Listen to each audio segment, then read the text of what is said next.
Saudi Arabia and the UAE are getting ready to make drastic changes which are implemented in the laws. This just came out, which is going to be a lot more favorable for foreigners.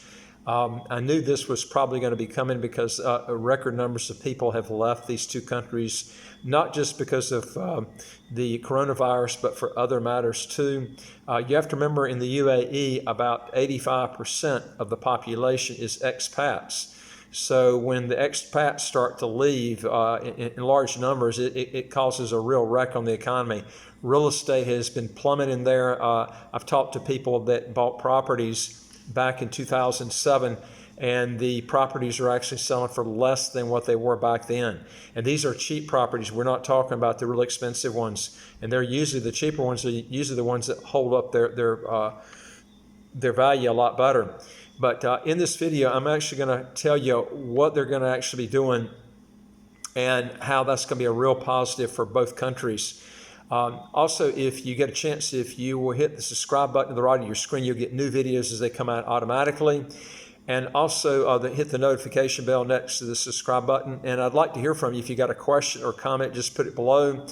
And also, if you're interested in legally getting your income taxes to zero, get a second passport, if you'll go to our website, www.citizenshipquickly.com, and hit the part at the top that says apply with us, and then you get questions and then answer those, and then hit the part that says send to us, and we'll see what we can do to help solve whatever problem you got. Okay, I'm going to talk to you a little bit about the UAE first. The UAE is actually, they're relaxing their Islamic laws to boost tolerance. I knew this was coming. I put in my other videos how Sharia law, a lot of people were getting thrown in jail because they were either accused of having sex outside of marriage or they were having sex outside of marriage, and they were putting them in prison. And I've actually run into people that happened to. In fact, I talked to a Filipino who was a nurse in the Philippines, and she had just gotten out of prison from Dubai, and she and her boyfriend both got put into prison. And she can't go back. She got actually deported, but she spent quite a bit of time in prison before she was deported back to the Philippines. But these are some of the things that are actually going on here. Dubai, this actually came out in a newspaper. In fact, there's quite a few of them that this has come out with this stating these new changes. But the United Arab Emirates announced on Saturday there's a major overhaul of the country's Islamic personal laws. And it's basically going to be allowing unmarried couples to literally cohabitate, loosening also alcoholic restrictions and criminalizing honor killings, which I've always wondered why they didn't, do something about the honor killings a long time ago. I mean, literally, they were doing nothing for these honor killings that was going on, but now they're making it a criminal offense. The broadening of personal freedoms reflects the changing profile of a country that has sought to build itself as a westernized destination for tourists, fortune seekers, and businesses, despite its Islamic legal code that has previously triggered court cases against foreigners and outrage in their home countries. And this is why they've just felt like there's a big pressure against them to make these changes. The reforms, they stated, aim to boost the country's economic and social standing and consolidate the UAE's principles of tolerance. State-run WAM News Agency reported, which offered only minimum details in the surprise weekend announcement. Like I said, this just came out on Saturday. The government decrees behind the changes were actually outlined in the extensively in-state linked newspaper, The National, which did not cite its source, but it stated that the move follows a historic U.S. broker deal to normalize relations between the UAE and Israel, which is expected to bring an influx of Israeli tourists and investment. It also comes as skyscraper-studded Dubai gets ready to host the World Expo that's coming up. The high-stakes event expected to bring a flurry of commercial activity and some 25 million visitors to the country. So what's happened is they feel like there's been a lot of pressure on this for a long time. When I was there for 4 years, there were a lot of people that did not like the Sharia law that they had there. And, Dubai had no choice because that whole country is actually supported, 3/4 by expats. I mean, everything is the government, offices of the private sector. It was just, and the COVID-19 actually put a damper on it because a lot of those people were leaving to go home. And a lot of them were not coming back, so they knew they had to make a lot of changes. But the changes which the Nationals said would take immediate effect also reflect the efforts of the Emirates rulers to keep pace with a rapidly changing society at home. And it was stated here that a guy stated here that he said, I cannot be happier for the new laws that are progressive and proactive, said Emirati filmmaker Abdullah Kabi, whose art has tackled taboo topics like homosexual love and gender identity. The present year has been tough and formative for the UAE, he said. So, a lot of people are really happy some of these changes are taking place. And they're opening up to not putting people in prison and stuff for bringing their girlfriend over to Dubai. I mean, this was, and I've told people this before in other videos, that if you bring your girlfriend or boyfriend to Dubai and you stay in a hotel, they're supposed to ask you to show for your marriage license or proof that you're married. And if you don't have this, you can have real problems if you try to stay in the same room. But they're actually making it legal now, where you can bring your girlfriend or boyfriend to Dubai and not have to worry about being arrested staying in the same room. But changes include scrapping penalties for alcohol consumption, sales, and possession for those 21 and over. Although liquor and beer are widely available in bars and clubs in the UAE's luxurious coastal cities, individuals previously needed a government-issued license just to purchase, transport, or have alcohol in their homes. The new rule will apparently allow Muslims who've been barred from obtaining licenses to drink alcoholic beverages to be able to do so. Another amendment also allows for the cohabitation, like I said, of unmarried couples, which has long been a crime in the UAE. Authorities, especially in the more freewheeling financial hub of Dubai, often look the other way when it comes to foreigners, but the threat of punishment still lingered. Attempted suicide, forbidden in Islamic law, would also be decriminalized. In a move to better protect women's rights, the government is stated that it also wants to get rid of the laws defending honor crimes, a widely criticized tribal custom in which a male relative may evade prosecution for assaulting a woman seen as dishonor in the family. The punishment for a crime committed to eradicate a woman's shame for promiscuity or disobeying religious and cultural strictures will now be the same for any other kind of assault. These are good, positive things that are coming about in Dubai. And there are things, actually, Saudi Arabia now, they're making some changes themselves too.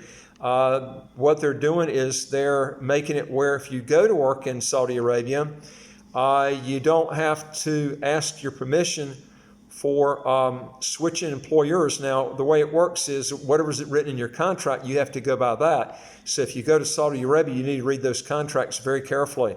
But one of the reasons they're changing a lot of this, Saudi Arabia and the UAE have been hit drastically with, oil problems. Oil has dropped dramatically, and they used to get a lot of income from oil, and it would pad a lot of the problems, but it's not happening that way anymore. And so they've got to make sure that the economy stays up. And the way they've done it, Saudi Arabia came out with an income tax and a corporate tax. The UAE doesn't have an income tax yet, but I can tell you, I would say that they will have one within the next 5 to 10 years, maybe before. So this is something that if you're thinking about going to those places, you're probably going to have an income tax pretty soon. It stated here in the article that this was on Saudi Arabia, that it said amid pandemic oil woes, Saudi Arabia asked further reforms. And it stated that Saudi Arabia has taken modest steps to improve its human rights record as it tries to navigate the coronavirus pandemic and the fallout from plunging oil prices that have rackled the United States and the Trump administration. It also stated that the Crown Prince Mohammed bin Salman, the force behind Saudi Arabia's sweeping changes and risky gambles, is eyeing further steps he hopes will improve the kingdom's international image, which was badly damaged by the murder of journalist Jamal Khashoggi by government agents in 2018 and the war also in Yemen. In the past week alone, the kingdom announced 2 changes to the law, banning flogging as a punishment and doing away with the death penalty for crimes committed for minors, by minors. That is a very positive thing because Saudi Arabia had one of the highest execution rates of any country in the world for just little things that should not have been, definitely should not have been death penalties for that. But it stated here also that people familiar with the Crown Prince's plans say future steps are likely to be announced within weeks or months and will involve penal reform so that punishments meted out for specific crimes are no longer the sole purview of judges. And it says here that still it may be enough to win fresh support in Washington or praise from human rights groups. The Crown Prince, while transforming life inside Saudi Arabia, has overseen a parallel crackdown on activists and perceived critics. Among those detained in the Prince's quest to solidify power are dual U.S. Saudi nationals, women rights activists, writers, moderate clerks, and senior princes. Saudi Arabia's already strained relationships, of course, with Congress, which has worsened in the past weeks, including among members of the President Donald Trump's party. And Republicans have accused Saudi Arabia of exasperating instability in the oil market. That came after the kingdom ramped up oil production and slashed prices following a breakdown in talks over with Russia on production cuts before a new deal was reached. It also stated the volatility and price crash in oil amid already weakening demand due to the coronavirus pandemic it caused a plummeting effect on U.S. shale producers, leading to layoffs in the industry, particularly in Republican-run states. Some Republican senators warned in late March that if Saudi Arabia doesn't change course, it risks losing American defense support and facing a range of potential levers of statecraft such as tariffs and other trade restrictions, investigations, and sanctions. And I can tell you, if Biden does get in there as president, it's not going to be good for the Crown Prince. I can tell you that. And I think you're going to see oil prices go up quite a bit. I just did a tape on that also. But the backlash couldn't have come at a worse time for the kingdom as tensions remain high with rival Iran. Anyway, if you're thinking about going to Saudi, if you had to pick between the two countries to go to, I would definitely pick the UAE over Saudi Arabia. Well, number one is the UAE doesn't have an income tax already, but I'm going to tell you it's on its way. It's just a matter of time. They do have a sales tax of 5%, or they actually call it a VAT. But it's on its way. There are other places that I would pick if you're trying to get around, high taxes. And something else too is it's a waste of time trying to get citizenship at either one of those places. So if I was you, I would pick a place you can get a passport quick, where you can work and build up that time, then apply for the passport later. But these are two places, and I was in Dubai for about 4 years. I would not go there. I would advise people not to go there. There's other reasons which I've put in the other tape, which I don't have time today. But my advice is, if you're going to be looking for places to go, I would be sticking with countries that are territorial tax countries, Central America, the Caribbean. These are some of the best places, and I've got videos on that you can look up. But I think one thing that really has hurt Saudi Arabia is this killing of Jamal Khashoggi. I think that was I have no doubt, the top of the country was involved with it, and it's left a real bad mark on that country. And so I don't think there are going to be any positive things if Biden gets elected dealing with Saudi Arabia, and I can't make much blame him either for some of these things that's happened. Anyway, if you want to know more about getting your taxes to zero, how to get a second passport as quick as 3 months, go to our website, www.citizenshipquickly.com. We've got videos there. We've got other videos that you can get on YouTube. And then also hit the subscribe button to the right of your screen here. You get new videos as they come out automatically. And I'd like to hear from you. If you got a question or comment, just put it below, and I'll be glad to get back with you and see what I can do to solve whatever problem you've got. We deal with a lot of different countries all over the world. So, if you've got a certain business in mind, we can help you and guide you in the direction where we think that place would be the best place for you based on what you're looking for. And I look forward to talking to you on the next video. Take care.